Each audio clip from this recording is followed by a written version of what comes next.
All right, so we're going to get going. This is a class every June and every December.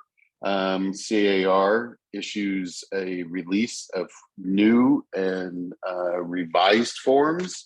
So yesterday was the release of the new forms, or the June release. So we're going to go over not all of them, because some of them really don't apply, and some were just minor. They're just minor kind of housekeeping, issues. But let's start with the let's look. Where is this? All right. So what you should be seeing is my ZipForms, my ZipForms page, my dashboard, and we're going to start with the new forms that have come out. Starting July 1st, there's a new law, and it's a required form that has to do with, it's called the Fair Appraisal Act. And this form, called the Fair Appraisal Act Addendum, is going to be attached to all of your purchase agreements. It's also, I believe, going to be attached to any listing agreements. So let's just look at what this is, the Fair Appraisal Act. And all it says, it's required by law that any appraisal for the property is required to be unbiased, objective, not influenced by improper or illegal considerations, and race, color, religion. This all stems for, and if you as an agent haven't viewed this, you really should go and view this. There was a Newsweek article that was written on the East Coast about agents and appraisers treating people of color and nationalities different than others. So just Google the Newsweek Newsweek fair housing, and it'll come right up. So sorry, I'm letting people in as we're going. So this is, like I said, there's nothing for you to do, but it's a required document. So it's called the Fair Appraisal Act Addendum, and it automatically will auto-populate with any offer, with any listing agreement. So you don't really have to look for it. And this law becomes law July 1st. So that's the first one I'm gonna go over. And the next one, and there should be no questions about it, because you really don't have to do anything about it. All you have to do is just get it signed, and explain to your buyer or seller that this is a new law that goes into effect July 1st. But since they do these ZipForm releases in June and in December, they're getting it out in June. So wait, hold on. Okay, the next new form is called the Designated Electronic Delivery Address Amendment. This form is to be used if, when they did the new RPA, they have you put on the RPA, where are we supposed to deliver documents to? And usually it's filled out. If it's not filled out, you use this form to establish where those things are supposed to be sent, because it's deemed that something, if it's sent to this address or it's texted to this phone number, it is delivered. And so that's it's very important that these where these documents are delivered, it's very important that you know exactly where it is. So it's very straightforward form, and that's the other one. So I'm going to go back. There shouldn't be any, and that's called the Designated Electronic Delivery Address Amendment, DEDA. DEDA. So let's go. Here's the next new form. And a lot of people ask me, okay, it's a building that has an apartment above a store. Well, that's mixed use. Well, they never had a form to deal with mixed use properties. So now they have come up with a mixed use purchase addendum. And it's pretty straightforward. Number of residential units, number of commercial units. You have to describe what the commercial units is. Is the commercial unit currently occupied? Talks about financing, what's included, what's excluded. Allocation of costs. Here's another allocation of costs. Installation of safety features and whatnot. So it's just whenever you have a mixed use property, and by mixed use, it's residential and it is commercial, you would now use this form, the mixed use purchase addendum. So any questions on that? Because that too is pretty straightforward. Not seeing any. I will move on. Okay. Here is now all of my offices are at an advantage because you should all be using this form already, really, because I established an addendum, an advisory, use of non-standard forms advisory. This is pretty much the same language as what's in the form that I have, but now there's a CAR form that's alerting the parties that we're not using standard forms in this transaction, and there's advantages to using standard forms. The use of non-standard forms may automatically waive contingencies, apply passive or automatic contingency removal. Remember, our contract is an active contract. We have active contingencies, meaning that they are in place until they're removed in writing. A passive contract is after the time specified, that contingency will go away. Other states have that in their laws, that if your inspection contingency is 10 days, after the 10th day, that contingency is removed unless you've extended that. So these non-standard forms by other companies or builders or whatnot, sometimes within their documents that they are changing that format. Also non-refundable or automatic release of deposits. And the most important part is number 4,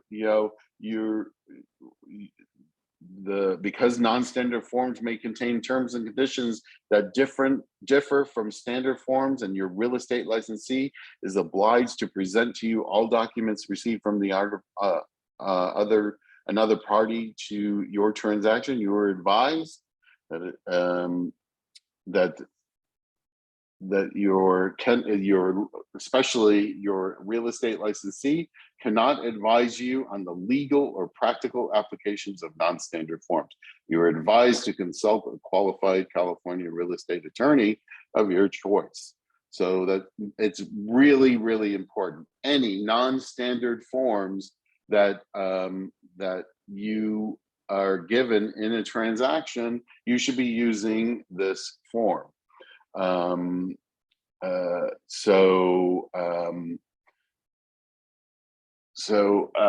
Yes, any not only, I mean, there was a question when this was gone over by in the CAR brokers meeting. Well, should we be using this for the disclosures that another agency is giving them? You can, but the difference between that and this is those are disclosures. They're not giving anything up.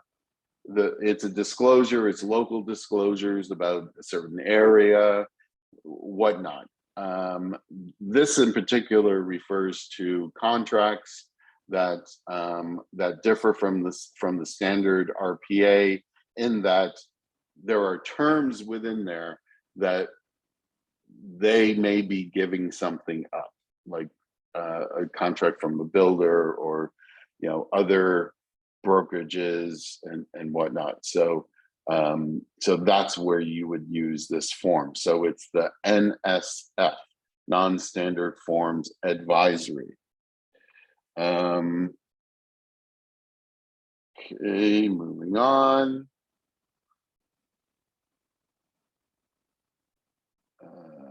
There was a slight change to the additional broker. Oh, that was okay. That was all the new forms. So we're kind of going to go on to revised forms, and the first revised form I'm going to go over is additional broker acknowledgement. And the change to this is that it needs to be signed by the brokers, by the broker or manager. So myself or your office manager needs to sign this form. It didn't used to be that way. It was just between the agents, but now it needs to be signed by the brokers. So just be aware of that. If you are taking a listing or a purchase agreement where different brokerages are involved, and all of my offices, remember, all of my offices are different brokers, different brokerages. Even though I'm the same broker, they're different corporations, they're different GRE numbers, so they're considered different brokerages. So if Calabasas is doing a deal with a Larchmont agent, then they need to, you need this form, additional broker acknowledgement. So, all right. So next one, this is a revision.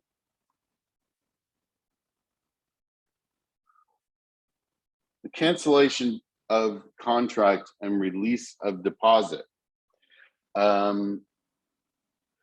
The last time they revised this, remember they were allowing for partial release of the deposit. They have added one thing to this form, and that is number C. What is it? 2C4. There is no deposit in escrow. I don't know why it took them so long to add this, but they have finally added it. There's no deposit in escrow. Each party to pay their own unpaid contractual fees and costs already incurred and agreed in the contract to be paid through escrow. So that is the only change to this form, in that they finally accounted for the part that there is no deposit in escrow. I just had something canceled with Larchmont, in that there was no deposit, and so no real box fit it. So the agent really didn't check any box in number 2, and maybe that's why the other side isn't signing. But who knows? But that's the only change to this. Except also 2C. It makes it very clear that in 2C2, buyer authorizes release of a buyer's deposit to seller, less the seller's fees agreed upon, pursuant to the property executed liquidated damages. Buyer's authorization of release of deposit to seller is limited to no more than 3% of the purchase price if the property is a dwelling with no more than 4 units, one of which the buyer intended to occupy. So remember, liquidated damages, it only applies to residential 1 to 4 and owner occupied. Liquidated damages don't apply to anything other than that. So the 3% of liquidated damages only applies to residential 1 to 4 and one of the units being occupied. And it makes it clear in this form about that. So that is that. Let's see.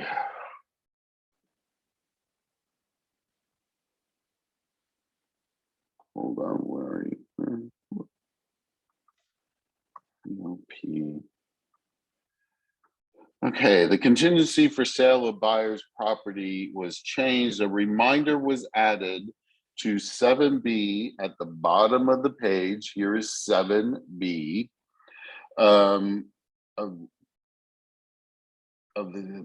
Can be used to give notice to the buyer to remove the COP contingency rather than a notice to perform. So this form can also serve as a notice to perform, is what they are saying. Language added to the notice paragraph at the bottom of page 2, expressly identifying the conditions required to remove the contingency. So, seller shall have the right to give written notice in writing, remove this contingency, remove the loan contingency, if any, provide verification of sufficient funds to close of escrow without the sale of buyer's property. Seller may use the bottom of page 2 of this form to comply with the written notice requirement. If the buyer fails to complete the actions within 2 days after delivery of such notice, seller may then immediately cancel the contract. So the bottom of this form, which is right here, notice to remove buyer's contingency and proof of funds, this form can be used as a notice to perform to remove this contingency. So that language was added to make it very clear of what they need to do. So that is that. That was the change there.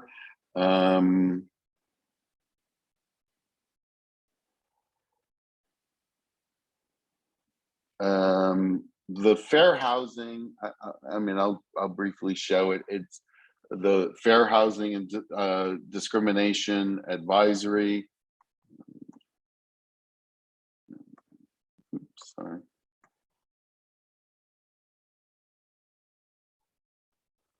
Okay, the Fair Housing and paragraph 4.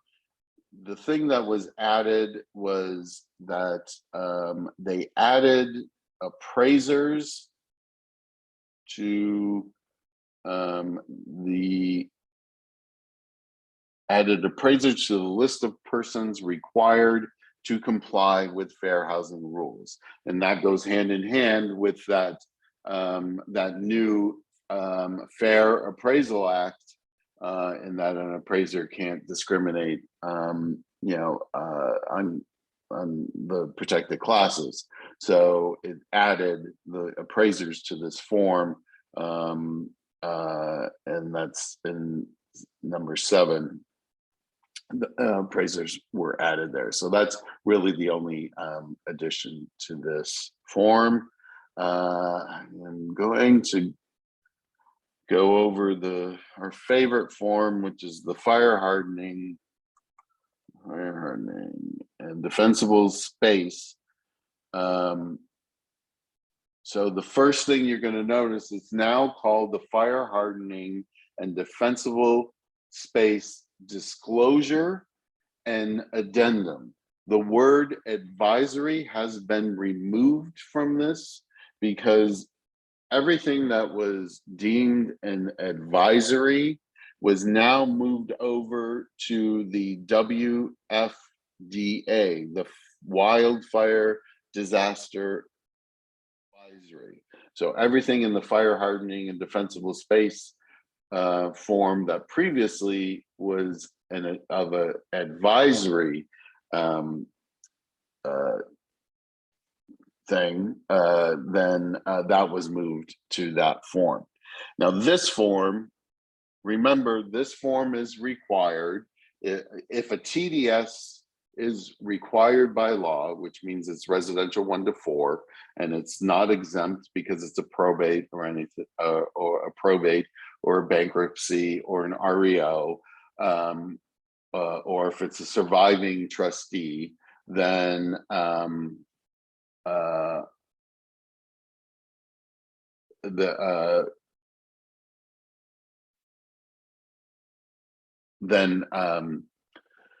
then this form is required.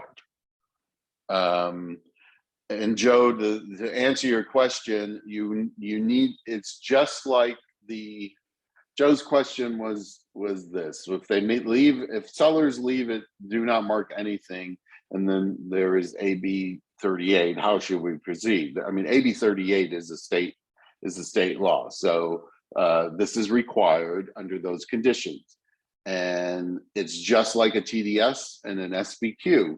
It is the seller needs to answer these questions. Are you aware? Are you, the seller, aware of the following features that make the house vulnerable to wildlife and flying embers?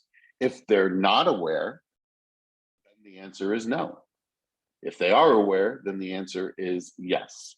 So, so that's how these questions need to be answered. Are you aware? Are you aware of the soffit and the roof ventilation? Their vents have openings. I'm not aware of it, so the answer is no. Okay, so can you move forward and not remove contingencies? Not removing contingencies. I don't understand why you wouldn't remove contingencies. This is a disclosure. This form is a disclosure that's required by law. Okay, so and let's remember, nowhere, and I repeat this, nowhere in Southern California is this report required at point of sale. Nowhere. We are only aware that somewhere in Northern California, like Truckee, is it an ordinance, a local ordinance, that it is required to do this inspection prior to the close of escrow, that it's the seller's responsibility to do this inspection prior to close of escrow. So you are going to answer this question on B, that it is it is the buyer's responsibility, and that there is no local ordinance. C1, buyer responsibility, no local ordinance. Buyer shall obtain documentation of compliance with the state defensible space law within 1 year of close of escrow. That's the way this needs to be filled out. That's it. There is no law or local ordinance at this time where it is required that the buyer or the seller do this inspection prior to close of escrow. So that's number one. I don't see why that you would need to hold up contingencies. This is a disclosure, just like a TDS. If they don't do it, then that's a different story, because it is required. If they're not doing it, if you're representing a buyer and the seller isn't doing it, then you have to say it's required by law, and the seller needs to fill this out. Now they have added, this is a form that they have added to this fire hardening and defensible space disclosure addendum. It is a defensible space decision tree.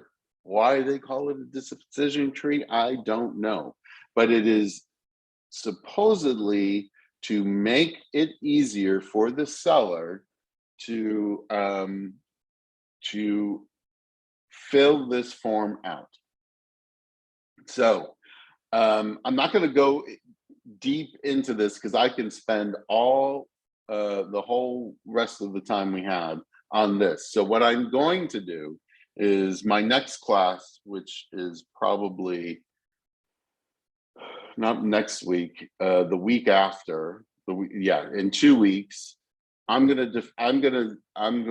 devote it to this form, and we can go through the decision tree and we can talk about it. But just remember that the seller needs to fill out this questionnaire with the thing in mind that, are you aware? And if they're not aware, then the answer is no.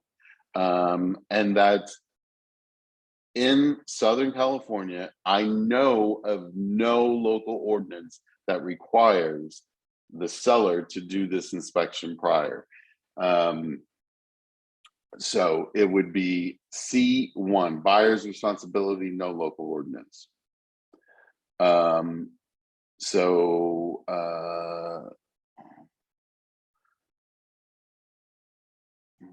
Okay, so I will go over this in my next class. So let's just move on from this, because it only confuses everybody. And we'll go in depth on it on the specific class in 2 weeks. Okay, listing agreements. There has been some change in listing agreements, and the main is the attorney's fees. I want to see if they've attached fair housing, possible representation. I don't know. So in regards to attorney's fees, where are we? Wish they would tell me where. Oh, they have duplicated this is not what I was going to show you, but they have duplicated the entity box, just like they did on the RPA. So you use this, and you no longer have to use a representative capacity. So you use the same, like I'm sorry, somebody's trying to get in, they're having problems. Hold on. Oh, never mind. Okay, so if it's an LLC, if it's a corporation, if it's a trust, You no longer have to use the representative capacity. Attorney's fees, oh, here we go. Attorney's fees in any action, proceeding, or arbitration between buyer and seller arising out of this agreement. Seller and broker are each responsible for paying their own attorney's fees, except as otherwise specified in 22.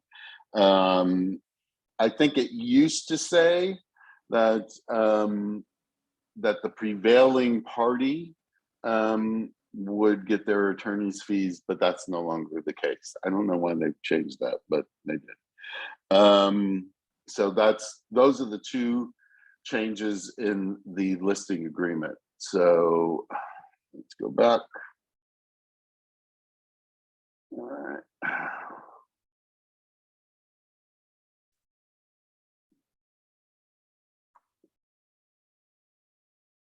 Request for repair.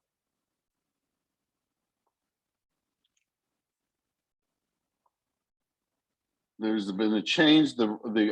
Both the RR and the RRRR. The RR was modified to allow the seller to require a buyer to sign a contingency removal form prepared by the seller as a condition of the seller's total or partial agreement to the buyer's request. This addition alleviates the need to use RRR form to respond to the buyer in the situation. So seller agrees to all. They've added this section 4 here. If seller agrees to all buyer's requests of some of buyer's requests, the buyer accepts seller's partial agreement below.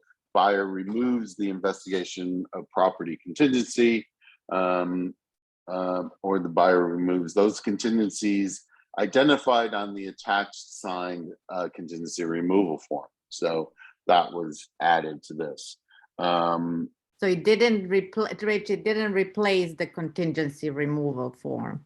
It still needed to be attached to this. Right, it still needs to be attached, but they made it that it allows the seller to require that they sign the attached contingency removal if the seller's prepared contingency removal as a condition of agreeing to either all or part of the request. Okay, so just getting rid of the RRRR then in the right process. exactly. Okay. Exactly. So that's what it did. Basically getting rid of the need to do an RRR in order to get of another form. The RRRR was changed. They're saying that they're not. Let me look at they removed the language. The RR form was modified to remove the brokers from the buyer's agreement. Oh, I see. To remove the broker from the buyer's agreement to release the seller from liability. This change was made because the brokers are not parties to the RRR form. So they've removed the broker. That doesn't seem right. There's something wrong there, but I'll have to bring that up with them. Okay,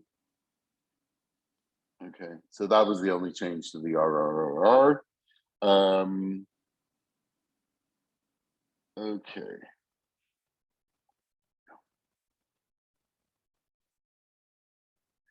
Okay. Buyers non-agency. Buyers and seller non-agency agreements. Now remember. Sorry, I had a quick question. Back to the RRRR, is that now completely, I just want to confirm, is that completely replaced now? And that's it is not completely replaced.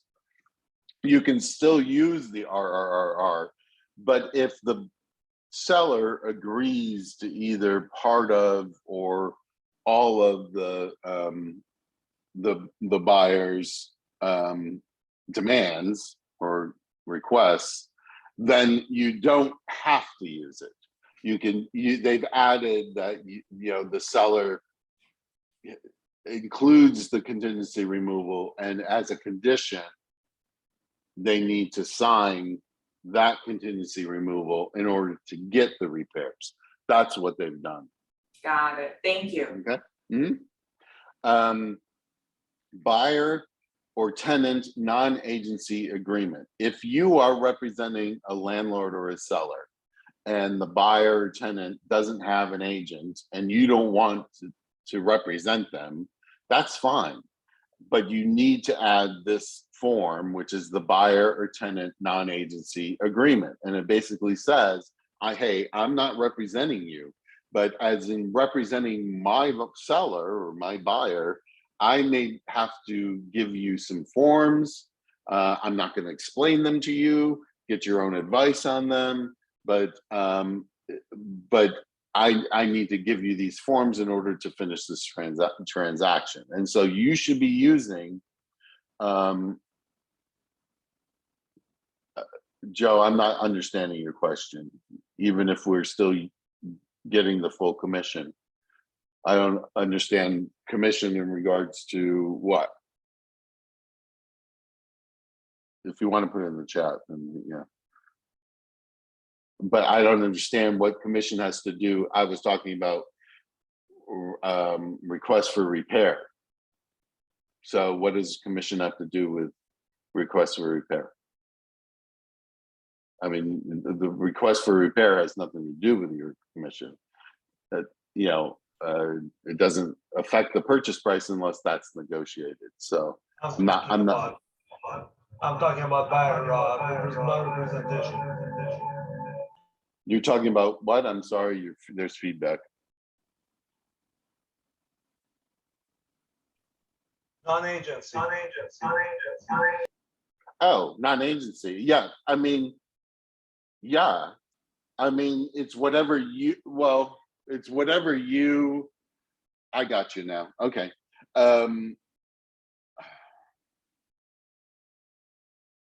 Well,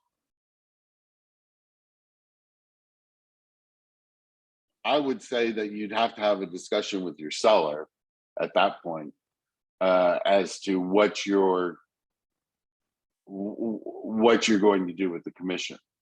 I mean, that becomes another negotiated thing, because I mean, there are instances where you don't want to be a dual agent in a deal, so you would need to have a non-agency agreement.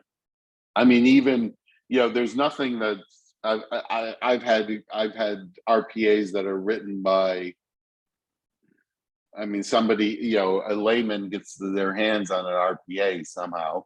They're available online, and then and then it's needed in that instance. So, that would have to be a conversation with your seller or landlord about the commission, because it does break it out that you owe the company X amount of dollars and X or a percentage, and then another percentage goes to the cooperating broker.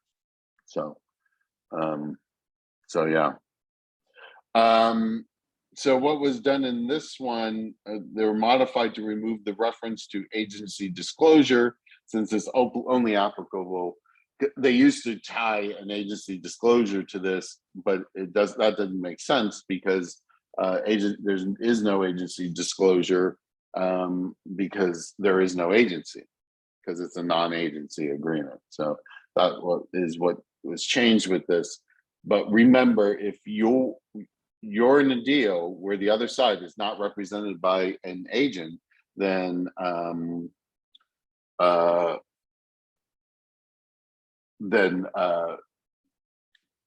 you need to use one of these forms. In this regards to a tenant buying the property from an owner, sure, yes. The tenant is buying the property from the owner. You're representing the owner.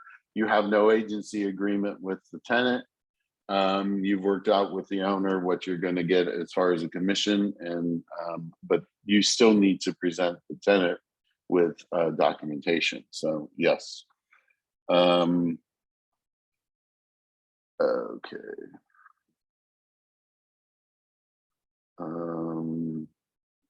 Let's see.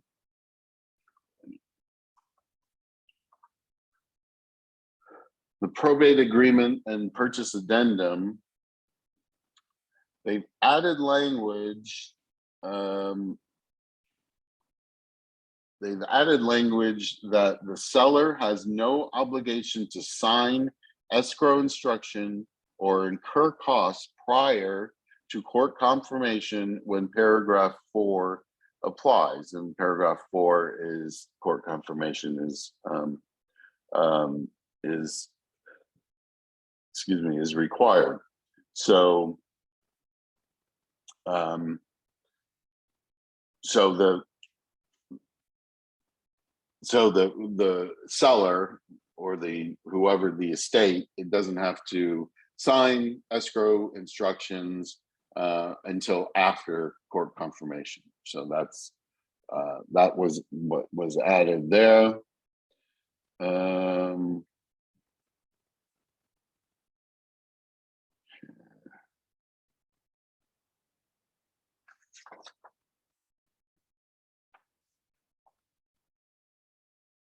Okay, let's see.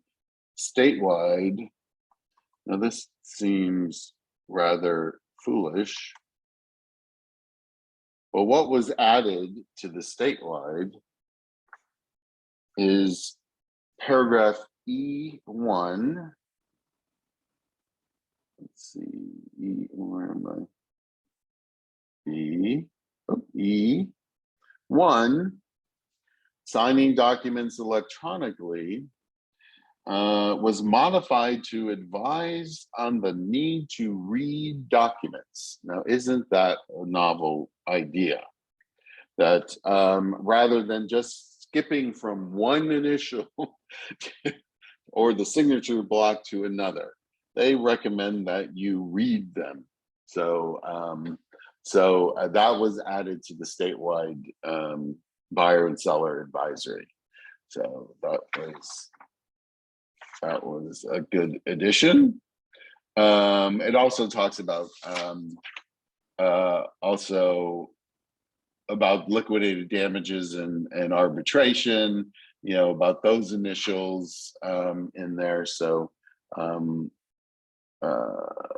so that was that. So really a good addition there. Read the documents. And this is only a 14-page document that, you know, halfway through it, they're telling you to read a document. So it's just boggles my mind, but okay. SIP, what changed on the SIP? Let's see.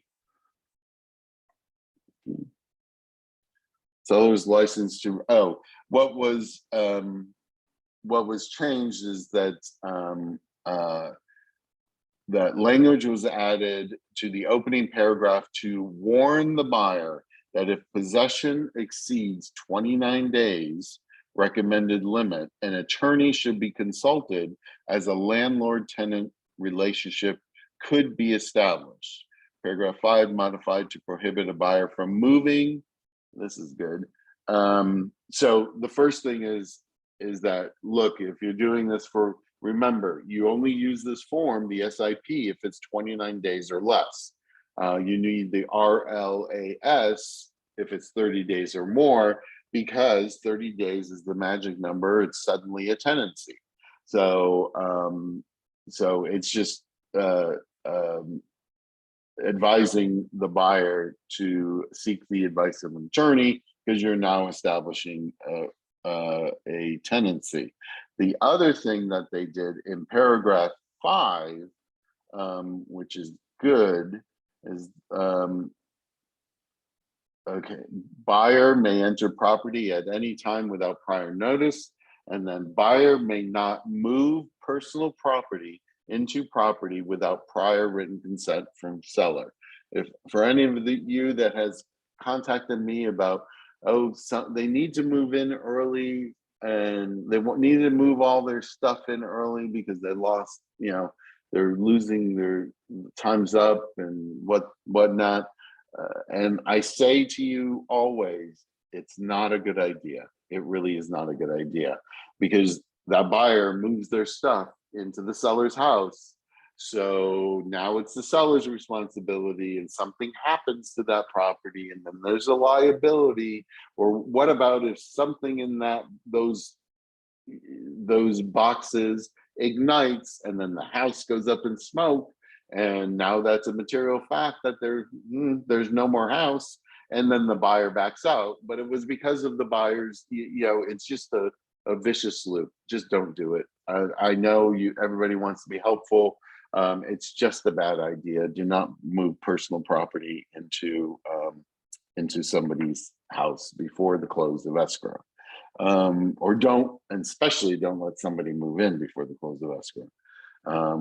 Because before it's theirs and they're living in it and they see all the problems with it, it becomes a real issue. So please do not do that.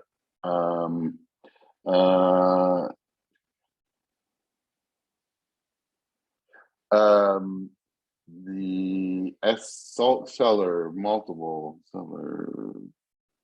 counteroffer. Okay. In paragraph 8, it was added the language B, seller accepts a seller multiple counteroffer in backup position. It allows this form to be used to accept an offer in backup position. So that's a nice added thing here that they're allowing. And if you're going to do that, of course, you need also to use the backup offer addendum. So so that's that. So it allows you to accept in multiple counter situation, accept one of the offers as a backup right here. So that's great. Okay. Just a few more.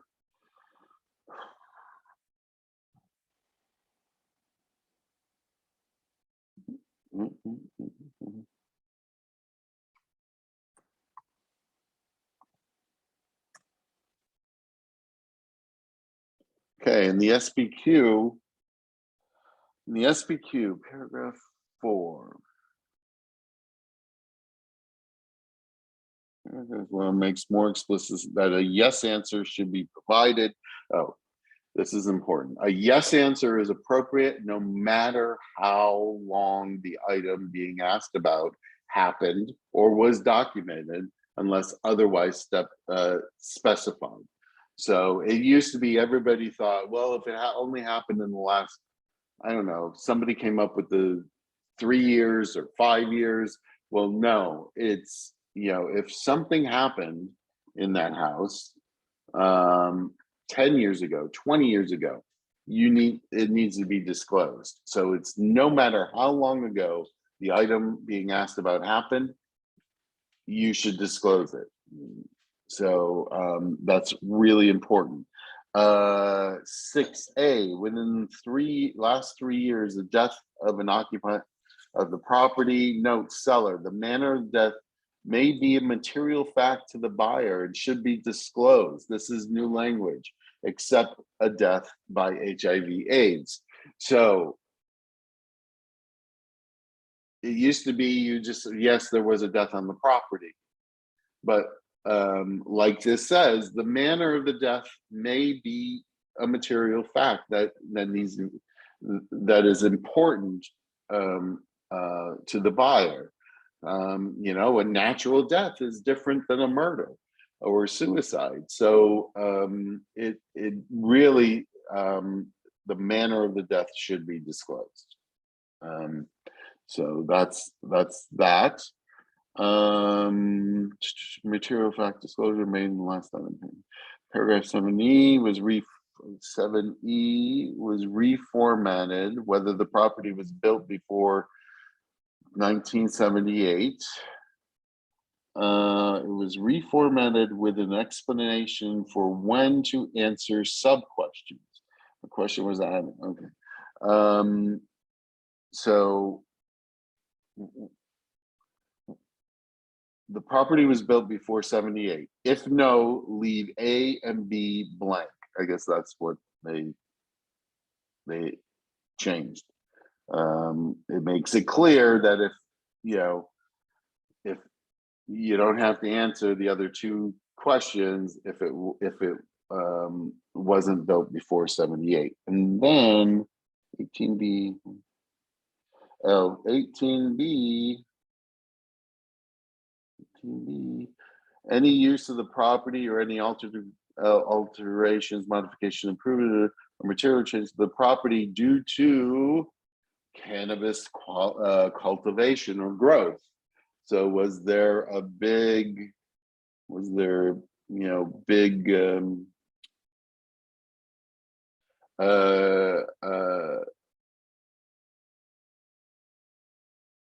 okay. Was there a big fluorescent lights, grow lights, was the property, modified for cannabis growth? And yes, you make these disclosures in, if in the explanation, if there is anything that's answered yes, there has to be an explanation in the explanation part in that section. 5 years ago, owner passed away, natural cause. Should I report? Absolutely. That's the change to this form, is that no matter how long ago it was, it should be reported. So, so yes, you should report that. Okay. Nope. All right.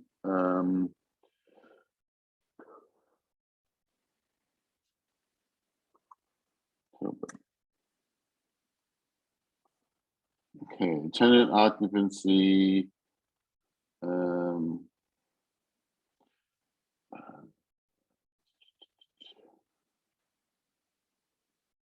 So if it's by whoever iPhone one is, if it's HIV or AIDS, no, it does not have to be disclosed. There's a law that it doesn't have to be disclosed due to HIV or AIDS. TOPA. The form was modified to make more explicit that the reason for the attached, because everybody gets confused that the rent cap and just cause addendum is attached to this form. It's only, it makes it clear. Where does it make it clear? I'm quickly skimming to see where it makes it clear. But it makes it clear that it's only there for informational purposes only. And that the attached form does not have to be completed by the seller or the buyer. Where does that say that? Because that would be good to point that out. Sorry.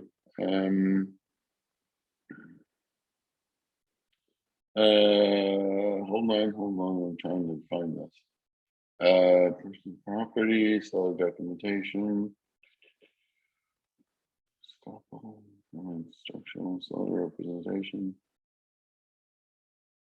Oh. No, that's not it. I thought that was it.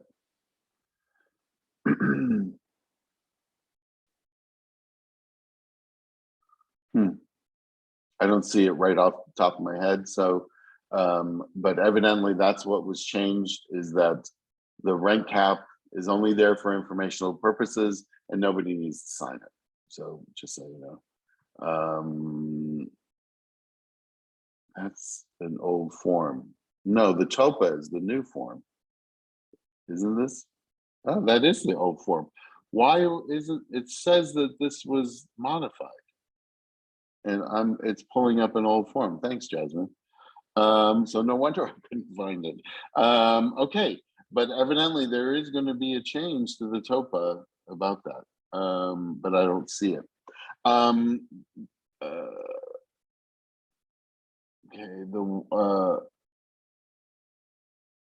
the other one that I'm just I'll bring it up, but let's see, the wildfire and disaster. No, wait. Wildfire disaster advisory. And like I said earlier, the change to this is what this section 5, fire hardening and defensible space advisory, what was in the fire hardening form was moved over to here. So this whole section 5 was moved over. So that's the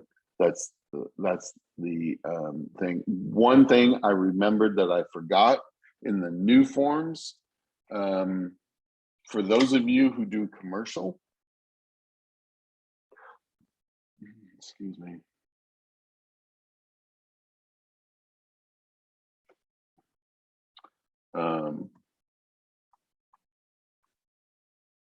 They have added a commercial seller property questionnaire. So just like the SBQ, commercial now has their own SBQ. So it's the CSBQ.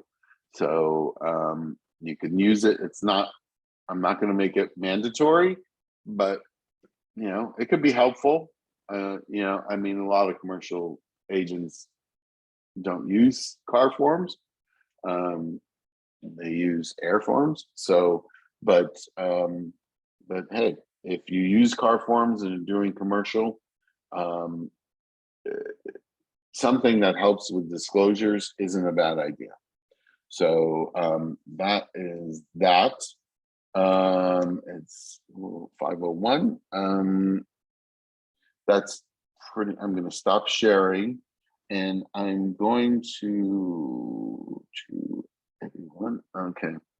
I am going to, I want you to, I'm trying to, no, that's not it. Okay.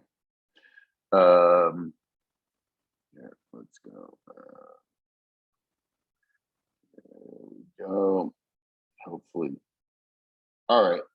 So what should have added to the chat box is like I said, there's a lot more revised forms, but a lot of them were like just housekeeping.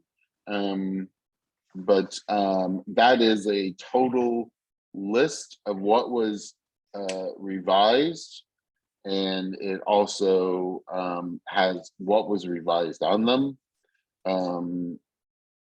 So download that, guys, for yourself. You can also go to CAR.org and search for, just search June 2022. It'll bring you to the page of the where this quick summary is. It'll also bring you to a link where the red line versions of all of the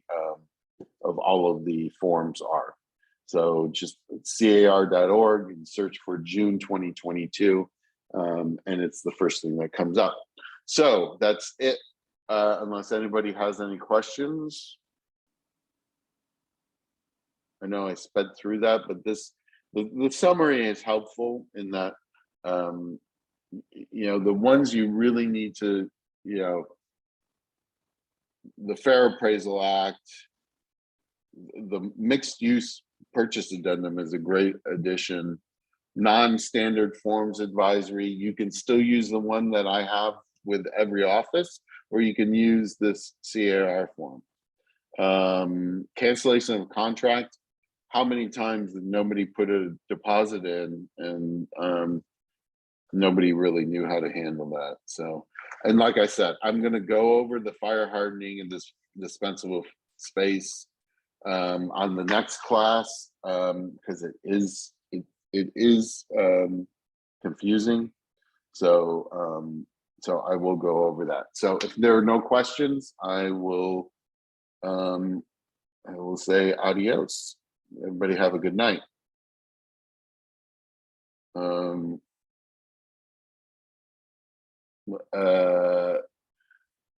Do you want to email me or text me, Denisa? Because I don't want to keep everybody in order to answer your question that's not related to something. So you can email me or text me. So all right. So I will see you in a couple of weeks.